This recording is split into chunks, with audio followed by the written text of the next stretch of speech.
Scrambled eggs can turn green, chips can burn like paper, and oats can jump up by themselves. No, this video is not about food coming to life. These are new experiments in our food laboratory, which are easy to do in your own kitchen.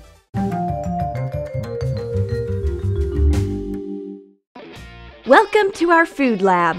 Professor Yum Yum and her lab assistant Cherry reign here. They do experiments and argue with science. They prepare glittering liquid, or create a storm in a glass, or make a flask disappear. Easy peasy! But something more interesting is waiting for them today. Cherry decides to show her artistic abilities, but Professor Yum Yum finds it a good source of an experiment. Why don't we combine art and a cabbage? Add water to 3 different food colorings in 3 cups. Put Napa cabbage leaves into the cups. Let them soak for 1 or 2 days. As a result of the artistic experiment, we will get 3 bright cabbage leaves. Moreover, unlike a painting, they can serve as a snack. And what should you do when a red cabbage suddenly falls into your hands from nowhere? Right you are! Squeeze blue juice out of it. Chop red cabbage. Cover it with water and boil. Strain off blue liquid. We've got excellent sapphire nectar. It is exactly what we need to color boring scrambled eggs. Take 2 eggs and separate the whites from the yolks. Whip up the whites and add the cabbage liquid to the whipped whites. Mix it nicely. The whites turn green. What way can we fry the scrambled eggs? There's no gas stove in the lab due to safety reasons, but Cherry knows an experiment with chips. Put chips into a plate and ignite them carefully following the fire prevention rules. They burn just as well as paper. You can easily fry the eggs above the fire. Pour some vegetable oil into a frying pan and add the green whites. Put the yolks on top carefully. The green fried eggs look weird. Anyway, take a knife and a fork and enjoy your meal. Bon appetit! We've invented a simple breakfast formula. Chips plus a lighter equals fire, and eggs plus a red cabbage equals green scrambled eggs. Can you hold a big apple on a single spaghetti piece? It's impossible. Don't even try, Cherry. You are just wasting the food. And if you take a whole bunch of pasta, you won't be able to break it so easily. Let's do an experiment. Prepare 2 blocks of foam plastic. Stick spaghetti into one of them. Cover the sticking pasta with another foam plastic block and put some extra weight on top. Together, the pasta pieces form a whole army of titans that could hold the weight of the earth, or at least of an apple. Now that's what we call team building. They are as strong as the 300 Spartans. I mean, spaghettians.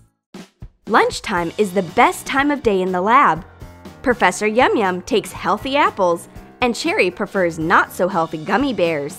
Well, a science battle between the snacks begins. Cut an apple into 6 slices. Put them into different containers. Add soda to a cup of water and mix it, and add citric acid to another cup of water. Cover 2 pieces of apple with these liquids. Pour Sprite into the 3rd container and milk in the 4th one. Cover the 5th slice with vinegar and leave the 6th one uncovered.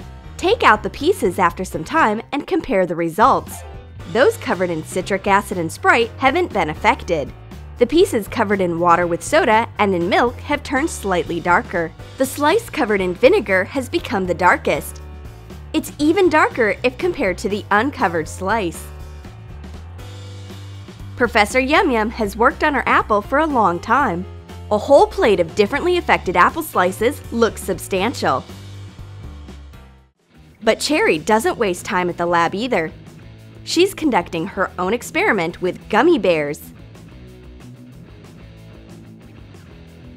Pour water into 2 cups. Add salt to one of them and stir. Put a gummy bear into each cup. Let them sit overnight. Take the gummy bears out. They've become bigger in size. The one from pure water has become twice as big, and the one cured in a saline solution has grown even more. It's become almost 4 times as big.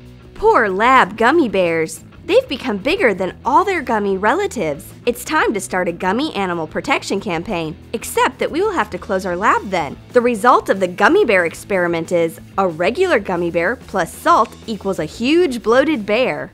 Professor Yum Yum is going to have a portion of her traditional oatmeal.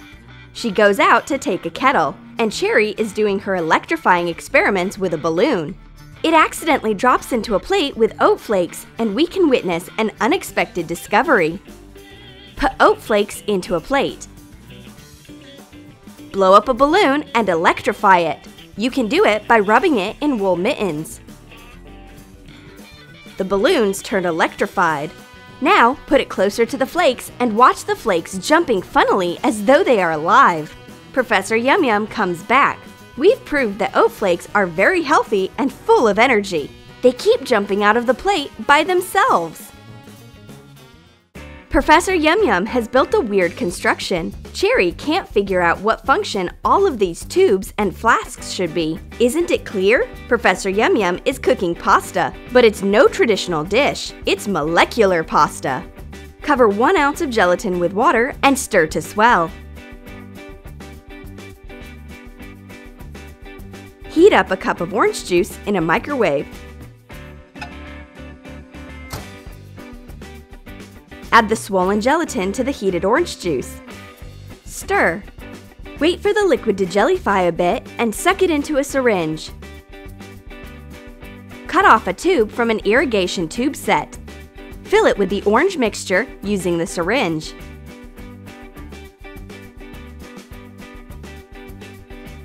Put the tube into cold water with ice cubes.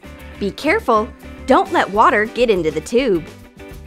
The liquid hardens within 3 to 4 minutes. Take out the tube. Suck air into the syringe.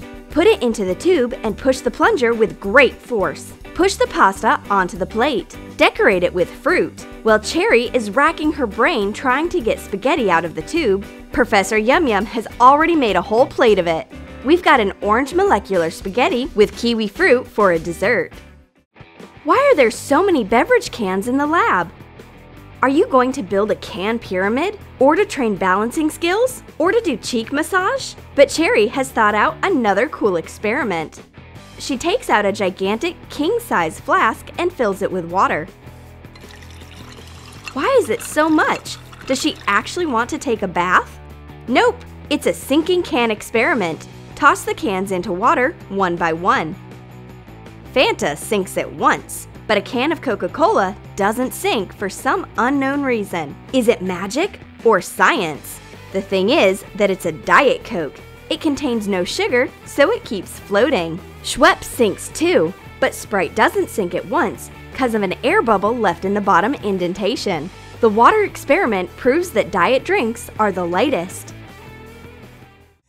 Professor Yum Yum has taken up a whole plate of unhealthy food. Doesn't she understand how badly it can influence her stomach? She obviously starts feeling sick after a lunch like this. But Cherry has warned her about it. To prove that she was right, Cherry performs an iodine experiment. Peel a potato and cut it in half. It is necessary to put on rubber gloves. Dip a Q-tip into iodine and run it on the potato.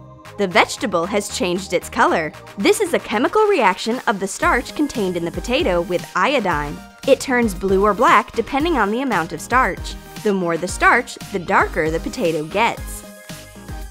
You can check the amount of starch in other favorite unhealthy food products in the same way. Drop some iodine on cheese spread, crab sticks, sausage, mayonnaise, and bread. As the experiment shows, all these products contain a large amount of starch. In this experimental way, we've found out which products are iodioxic. Now, Professor Yum Yum will think twice before getting them for her lunch. Who needs to eat so much starch? Did you like our food experiments? Then write in your comments what you're going to do in your kitchen. Keep keep in mind the safety rules.